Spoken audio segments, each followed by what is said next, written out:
Welcome to Journalist Roundtable. I'm Corey Clark. Journalists joining us this week are Gillian McGoldrick from the Philadelphia Inquirer, from the Pennsylvania Capital Star, John Cole, and Jaxon White from LancasterOnline. Jaxon, I'll start with you. We're getting down to crunch time with the budget, and you wrote about the higher education aspect of it. There's a lot of infrastructure involved with creating a new board that would oversee the state system and community colleges, and a proposal that the governor has backed. Can you talk about where all of that stands? Yeah, that board isn't set in stone or anything yet. That was Governor Shapiro's proposal that the House Democrats have really been pushing, that they introduced. So that board would oversee a consolidated plan of the state's community colleges and any state-affiliated schools. So they were pushing to consolidate those together, and it adds some funding to make sure that consolidation goes to plan. We've heard that there's a lot of room to compromise on the higher ed funding because the Senate Republicans have also been pushing their own ideas. So they proposed what they're calling a Grow PA plan. And the House Education Committee, House leaders have all said that they're really open to the ideas that the Republicans were pushing on the Senate side. It includes some scholarship programs for students. The major goal of that plan so far that the Republican leaders have said is to retain students in Pennsylvania to help grow Pennsylvania's younger population. So as I said, there's scholarship programs there, and also there's a bill to link some of the state-affiliated schools to performance-based budgeting. Only three of them, though: Temple, UPenn, and Penn State. So then there's another part of the program introduced by one of the bills that would make a higher ed task force. It's different than Shapiro and the Democrats' plan to make it put it under one governance umbrella. But it's two conflicting ideas that both sides have really said that they're willing to work together on, and those are all behind closed doors negotiations going on right now. So it seems pretty volatile, but it seems like something that the lawmakers are willing to compromise on. Gillian, you wrote about the other side of education, the plan to bring everyone into accordance with the ruling from the Commonwealth Court on the state of funding education in Pennsylvania. What's the latest with getting all of that together, along with everything else that's going on with the budget? Yeah, so the state has been tasked, the legislative leaders and the governor have been tasked with creating a new school funding system for basic education. The Commonwealth Court ruling last year said that the state currently funds its education system unconstitutionally, and it is unequal across the state. So the House Democrats and the governor have agreed upon a specific program that would include a $1 billion increase this year, a $5 billion increase over 7 years, that advocates say would be transformational. But as of right now, they're still negotiating whether that's going to be the final pitch. Republicans have been concerned about promising such a program for 7 years out because you can't predict what our financial system will be. But Democrats continue to say that they have a moral obligation to fund the system at an equal and equitable level. So we'll see how high they go, if they go that full $1 billion plus of an infusion of cash this year. But that has been the main sticking point in the budget conversation so far. Vouchers has also been in the conversation. It seems like that comes up every year, going back for as long as we can remember. And then you wrote about an organization led by Jay-Z getting involved in the in the discussion? Yeah, that is the other side of the coin here is school vouchers. Republicans in the Senate and Republicans in the House too have advocated for a private school voucher program for students in struggling schools, in low performing schools to be able to attend private school with state tax dollars. That, like you said, does come up every year it seems, but it really came to a head last year and actually was the reason why the budget was held up last year because Governor Shapiro also supports the plan while House Democrats do not. And to be clear, Governor Shapiro supports the plan if it includes an additional historic amount of funding the to basic education, to the public school system. So school vouchers, everybody came out swinging this year. At the start of budget talks in June, the Commonwealth Foundation, some PACs related to it, the conservative think tank, has some strategies. A bunch of unions have come together in opposition to vouchers and have, I believe, even have a rally again today in the Capitol building against potential vouchers. And Jay-Z also got involved this time. His philanthropic group, Rock Nation, got involved and was hosting a number of dine and learn opportunities for Philadelphia families and students to come and learn about what a potential voucher program would be. They were not well attended, and we're still trying to figure out exactly how Jay-Z got involved.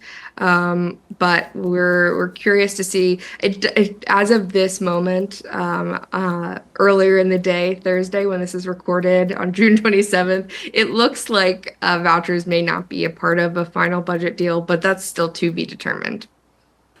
Guys, you can talk about in general something like this that the governor is behind and now in his second year. Is he learning how to make these compromises and how much backing does he have in the legislature for things like vouchers and some of the other things that he wants to do? I mean, I feel like it's a complicated issue, as Gillian mentioned, where, again, Republicans have been adamant that they support the school voucher program. Like you said, this predates Shapiro's time. This has been an issue over the past several budgets. But I guess the question is, with, again, the conversation being a little different this time as opposed to previous administrations, is that Governor Shapiro, when he was running for this office, he talked about supporting a school voucher program.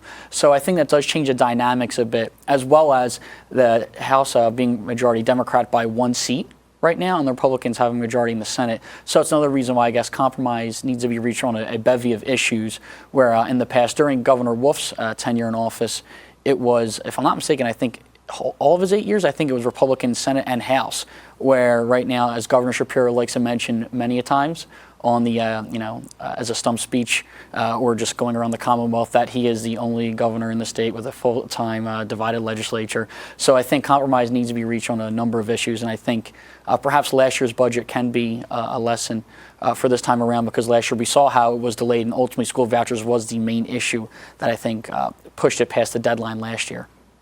Gillian, you did some profiles of people in Philadelphia who have benefited from that. What's the overall thought or perception of vouchers in your neck of the woods?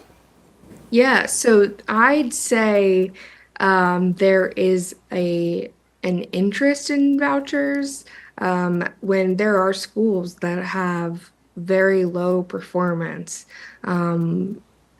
That is a concern to parents who want their children to get an education and get a better life for themselves. So I did profile a number of families who receive scholarships from the existing two tax credit programs. These are different than school vouchers. These are EITC, OSTC.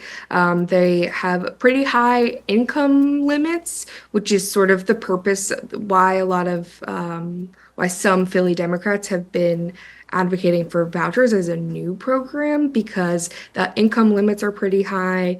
They are more than $100,000. So that means that the poorest people in the attending the poorest schools might not be the people accessing them. And the data around it is really unclear. But the parents that I talk to who have been able to send their children to private schools, mostly private Catholic schools, say that they are very, very thankful that they've been able to send their children to these schools. They're better than the public schools that are near them. They meet their child's needs in terms of small class size, rigorous academics, and they have been really happy with it. So I'm very interested to see if they do end up advancing some sort of school voucher program as something new, or if they end up pouring more money into the existing tax credit program so more children can attend these other schools. You know what, just to piggyback off of Gillian's point there, which I think is another interesting angle about this from the Philadelphia point of view, and Gillian, I believe you covered it this week, as did I. Philadelphia Mayor Sherrell Parker was in Harrisburg this week for an appearance at the Pennsylvania Press Club, and one of the questions she was posed with was about her position on school vouchers. And she's essentially taken, I mean, Gillian, you can correct my language, but more so, I guess, a neutral position where she's not wanting to stick her neck out either for or against it. And I think the reason she said was it's experience. She was once upon a time, she was a legislator in Harrisburg. She served in the state house. And I think she mentioned that you don't want to be handcuffed at these budget negotiations. So she wants those in the Philadelphia delegation to feel free to take either side on it. But I think it's fascinating, and Gillian, you can add more on this, but that the mayor of Philadelphia, who was just sworn in earlier this year, who again, once, she served in Harrisburg, she was the chair of the Philly delegation at one point in time as well, that she is not taking a hard stance for or against it at this current point in time. We will see if that changes, but as of now, she's seemingly trying to stay out of a fight there. Yeah, you covered that great, John, the conversation that she had. But I did find it interesting that she said she isn't taking a stance yet, but if she needs to, she will. And if she needs to lend her voice to this issue or any issue, she will. But as of now, she's expertly avoiding it. Jaxon, you wrote about some education funding that was approved through the House. Can you give us an update on what's going on that side of things? Yeah, I mean, as Gillian and John both kind of mentioned, education really seems to be the sticking point this year. I think that's the way that everyone is reporting it right now. All those talks are behind closed doors. It's really tough to say where things are at. Republicans are really against the total spend number that's being pushed by the Democrats and Governor Shapiro. Their biggest issue seems to be that they're worried about using some of the state's reserves that are built up, the $14 billion in the state reserves. They're really opposed to Governor Shapiro's proposal to use $3 billion of that reserve. They say it's unsustainable in the future, in the coming years, and it sets a precedent to set Pennsylvania on a poor financial path moving forward. I think an interesting point, too, that we might not have talked about yet in the education package was that Democrats are proposing some change to the cyber charter reform, too. It increases some transparency and ethics reform, and I think it caps the tuition to $8,000, I believe. The tuition for students to attend cyber charter sets a base standard instead of the current system, and that seems to be something also just sitting in the bill.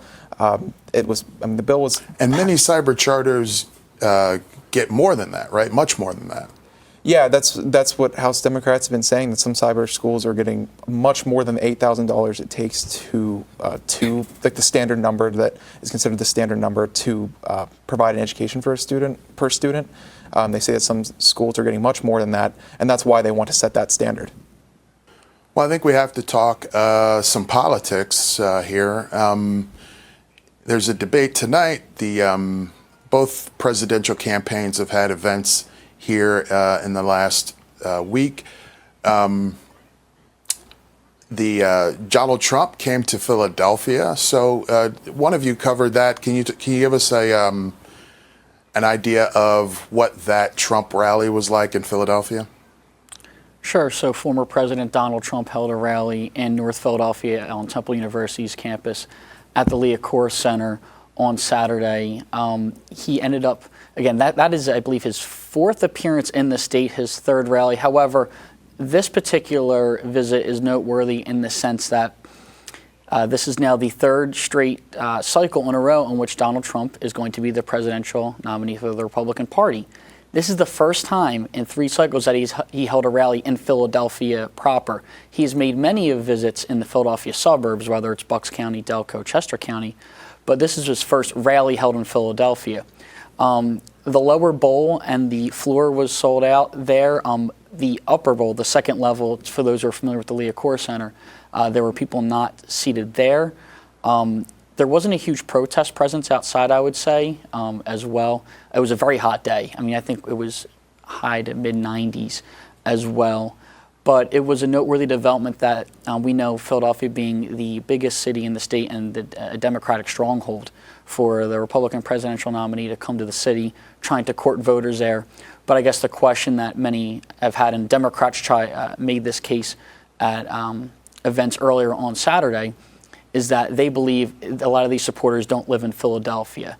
So, and that's something that I guess remains to be seen, how many of those in attendance were actually Philadelphia residents, how many of them are from the Philly suburbs. But either way, it's noteworthy that the former president was once again in Philadelphia for a rally as the campaign really is starting to heat up. Another note on that, which I think is kind of interesting. So of the 4 visits Donald Trump has made to Pennsylvania thus far this year, all have been Harrisburg or to the east. He was involved in a presidential forum that was held by the NRA in Harrisburg a couple months ago.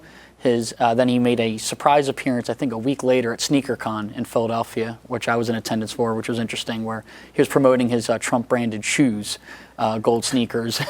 And then after that, he held a rally in April in the Lehigh Valley, which is another battleground area of the state. And then I guess another thing that's worth noting, that even though it wasn't in the state, he held a rally in Wildwood, New Jersey in May. And I know to those who might not be familiar, they think, well, why is this relevant to Pennsylvania? Wildwood is a very popular vacation destination for those in the Philadelphia area, myself included. So I can tell you that that crowd, which had a large presence on the Wildwood Beach, you had your fair share of Pennsylvanians there as well. So again, the former president's been here a lot, and President Biden as well. I think he's made, at this point, 8 appearances in the state. So we are the swing state with, I think it's fair to say, the most electoral votes on the line here with 19 this time. So both campaigns are certainly not neglecting the Keystone State. Gillian, Trump came to North Philadelphia, which is on Temple's campus, which is a predominantly African-American area and a Democratic area, of course. But you wrote that a black Republican elected official did not attend.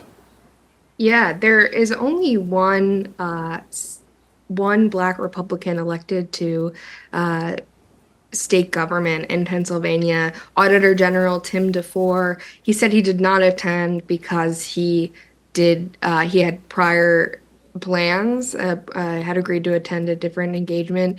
And in his statement, I found it very interesting that he entirely avoided talking about President Trump. He did not mention his name once, and his statement just said, "I am glad that that our candidates are reaching out to broaden the big tent of the Republican Party." And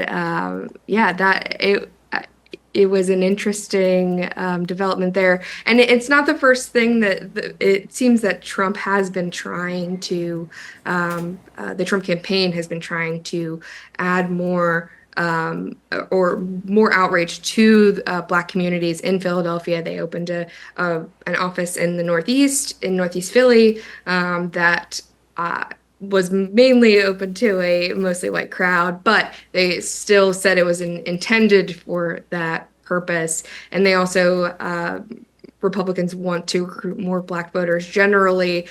So a couple of congressmen from Texas and Florida came to Philly for a cigars and cognac event a couple of weeks ago that ended up getting national headlines because the one representative, Byron Daniels, had seemed to he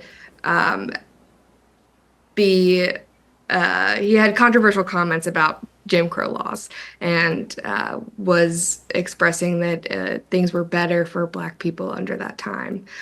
So it seems like the Trump campaign generally and Republicans see an opportunity for to recruit more Black voters, but they kind of keep having some missteps along the way. John, I don't want to put you on the spot, but what was the composition of the attendance of that rally in that room? Because the camera shot that we saw from the live stream may not have been telling the story that you could have seen in person. Yeah, I think that's fair to say. Most of the crowd was white, I would say, in attendance at the rally. Not now, maybe more diverse. I think it's probably fair to say than other Trump rallies. Again, every time he's been in the state, I've been in attendance. So I was there in Harrisburg. I was there in the Lehigh Valley. I was there at SneakerCon, that wasn't a Trump rally, so that's a little different. And I was there in Wildwood. So I suppose maybe a little more diverse, but this was a mostly white crowd. I think it's very much fair to say. Jaxon, in the interest of fairness, you covered the First Lady coming to Pennsylvania this week. Yeah, the day after Trump was at Temple, actually, First Lady Jill Biden made a stop in Lancaster. It was a short speech, but I think the points that she hit in her speech really emphasized the real focus of the Biden campaign to keep this race focused on reproductive rights, abortion rights moving forward. She attacked Trump, who is largely taking credit for appointing the Supreme Court justices that overturned the Dobbs decision 2 years ago. She came on the eve of the Dobbs decision, so it was a major talking point. That was the whole focus of the event for the most part. I think that kind of indicates where a little bit to the debate tonight too. I think for the Biden campaign, it's a big win if they can get Trump talking about his abortion stances. It seems to be a very popular idea for Democrats.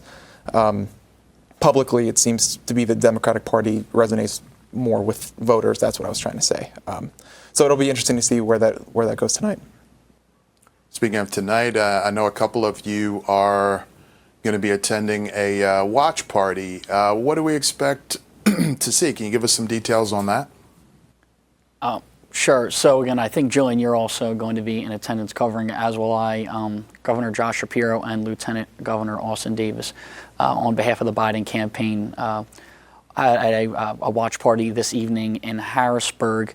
So it'll be interesting to see what is said from them. I'm curious to see what the mood in the room is going to be, what the main messages will be from that.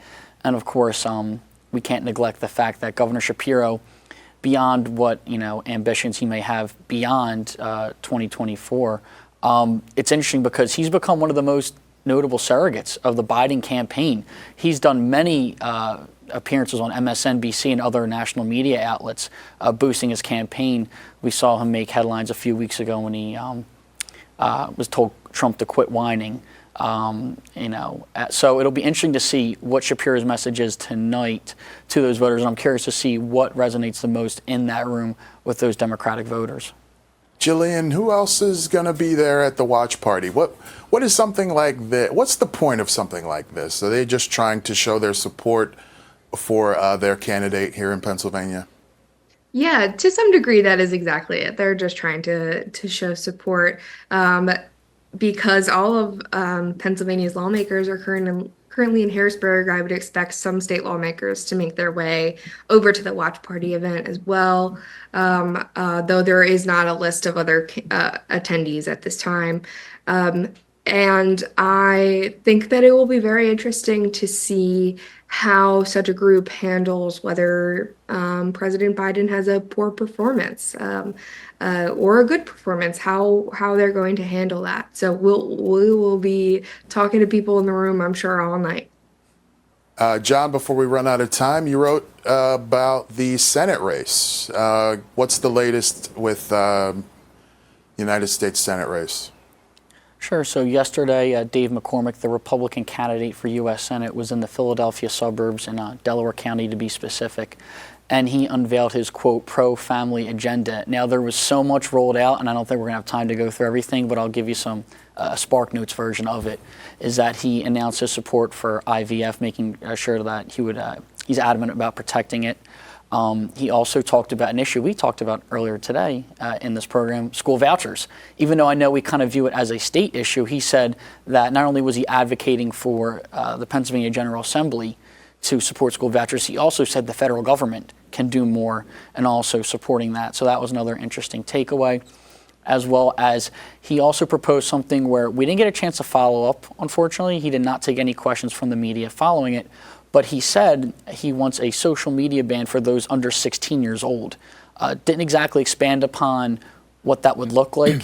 In the Q&A portion of the program, he equated it to, I guess, the way the U.S. government treats cigarettes and alcohol and certain types of guns. I don't know, again, what this would look like, but he said that we've hit a tipping point, and he believes there has been so much damage to those who are young on social media, to their mental health and other effects. So he believes that there should be a social media ban. So that was the interesting development out of Dave McCormick's event yesterday. Again, he didn't take any follow-up questions at that event, so I've been at many of his events this far this cycle, so the next one I'm at, and then he takes questions from the press, so I'm sure he'll get quite a few follow-ups on that. All right, well, we're going to have to end it right there. I'd like to thank our guests, Gillian McGoldrick from the Philadelphia Inquirer, John Cole, Pennsylvania Capital Star, and Jaxon White from LancasterOnline. Thanks for watching Journalist Roundtable. I'm Corey Clark. Good night.